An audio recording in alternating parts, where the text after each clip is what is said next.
चुनाव होने वाले हैं। 9 सितंबर को इसके चुनाव होने वाले हैं और कल सुबह 10 बजे से ही इसका चुनाव शुरू हो जाएगा। चलिए इस मुद्दे पे और जानकारी लेते हैं हमारे संपादक अशोक मिश्रा जी से। सर, क्या पूरी प्रक्रिया होती है उपराष्ट्रपति की, जरा हमारे दर्शकों को बताइए। दिव्या, मैं आपको बताऊं कि देखिए, उपराष्ट्रपति का चुनाव कल होना है, जो कि सुबह 10 बजे से शुरू होगा और इसमें सभी सांसदों को वोट करने का अधिकार होता है, चाहे वो किसी भी पार्टी से हो।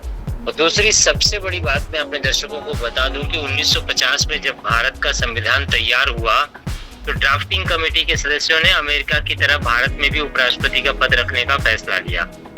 इसका मुख्य उद्देश्य दिव्या ये रहा कि राष्ट्रपति की गैर मौजूदगी में उपराष्ट्रपति उनकी जिम्मेदारियां उठाएं।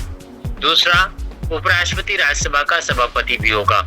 ये प्रक्रिया बनाकर ही उपराष्ट्रपति के पद का सृजन किया गया और उपराष्ट्रपति का चुनाव होता है। संविधान के अनुच्छेद 66 के मुताबिक उपराष्ट्रपति का चुनाव लोकसभा और राज्यसभा के सदस्य मिलकर करते हैं। कुल मान्य मतों में से 50% से ज्यादा वोट जिस कैंडिडेट को मिल जाता है वो जीत जाता है और देश के बाकी चुनाव से काफी अलग उपराष्ट्रपति का चुनाव होता है।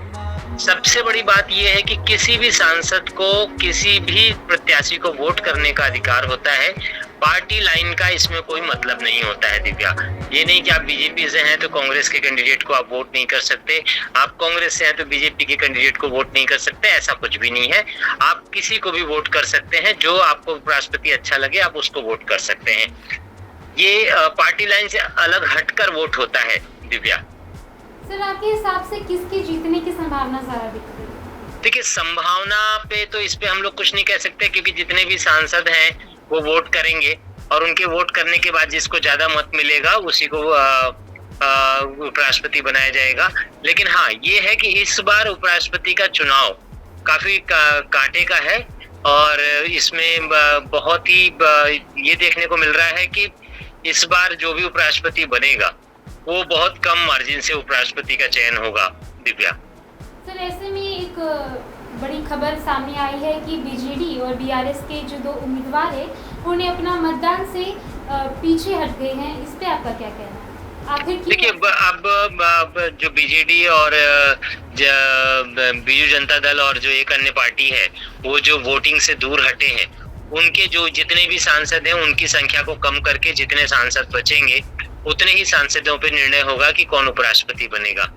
एक बात मैं अपने दर्शकों को और बता दूं कि ये जो मतदान हो रहा है ये धनखड़ जो उपराष्ट्रपति थे उनके इस्तीफा देने के बाद से की वजह से सीट खाली हुई, इस वजह से ये मतदान हो रहा है और दोबारा से उपराष्ट्रपति का चुनाव हो रहा है। 21 जुलाई की बात है, उसी दिन संसद का मानसून सेशन शुरू हुआ था। जगदीप धनखड़ ने राज्यसभा के सभापति के तौर पर दिन भर सदन की कार्रवाई चलाई और उसी रात अचानक से उन्होंने उपराष्ट्रपति पद से इस्तीफा दे दिया।